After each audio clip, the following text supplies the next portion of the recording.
Fans of Greg Kinnear, like us, go way back 25 years or so. Has it been that long? To his days as the host of Talk Soup. Of course, he's since done pretty well for himself, playing a rich kid playboy in Sabrina, Jack Nicholson's neighbor in As Good as It Gets, a part that earned him an Oscar nod, by the way, and the unforgettable dad in Little Miss Sunshine.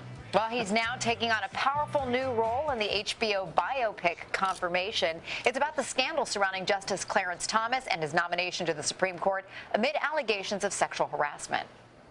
She didn't call us, someone else sent her column in, and she has a corroborating witness. It took some convincing to get her to talk, but boy, once she started. A loose cannon? Possibly. Plus he fired her. Oh. Ex-employee disgruntled loose cannon. Better yet. All right, bring her in. She won't come. Even though I have got the guts of a bull, I don't necessarily relish the fallout from speaking up in this kind of situation. Well, I'm not going to be the chairman and knew about a second accuser and didn't call her in. You subpoena her if that's what it takes, but get her down here.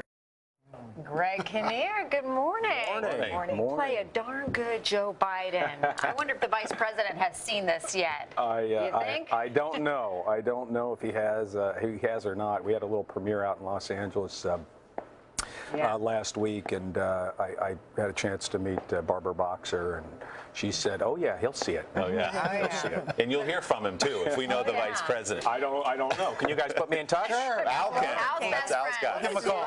I got to go through you to get to.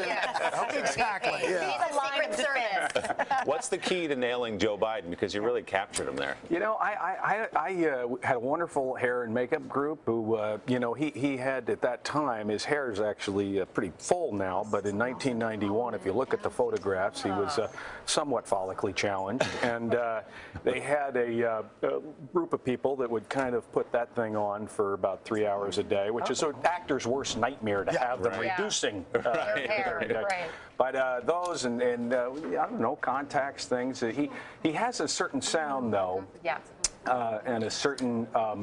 Certainly a certain presence, and you know, listen, you do the best that you can on something like this, but this is a guy who obviously has been a public servant for 45 years and is so clear to the audience of who he is and kind of what he is. Kind of his DNA is well known to people, so I was a little nervous about taking on the role. Did you get a sense going into this?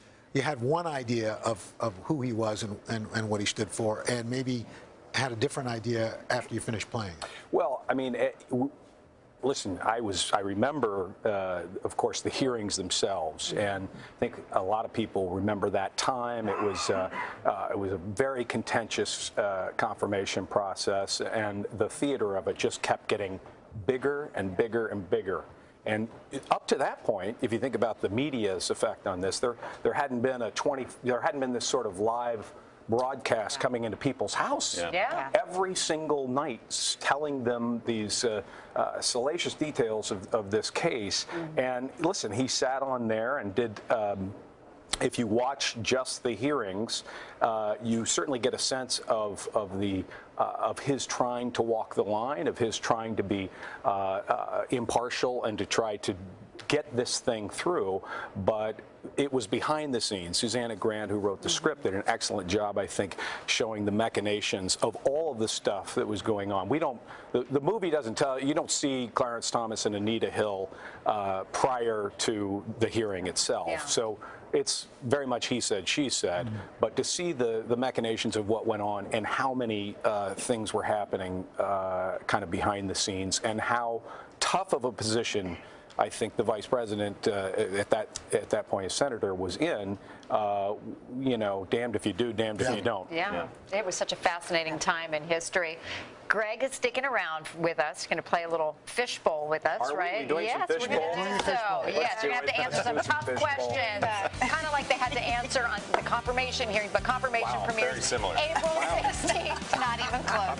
But on HBO. Hello, Today fans. Thanks for checking out our YouTube channel. Subscribe by clicking that button down there, and click on any of the videos over here to watch the latest interviews, show highlights, and digital exclusives.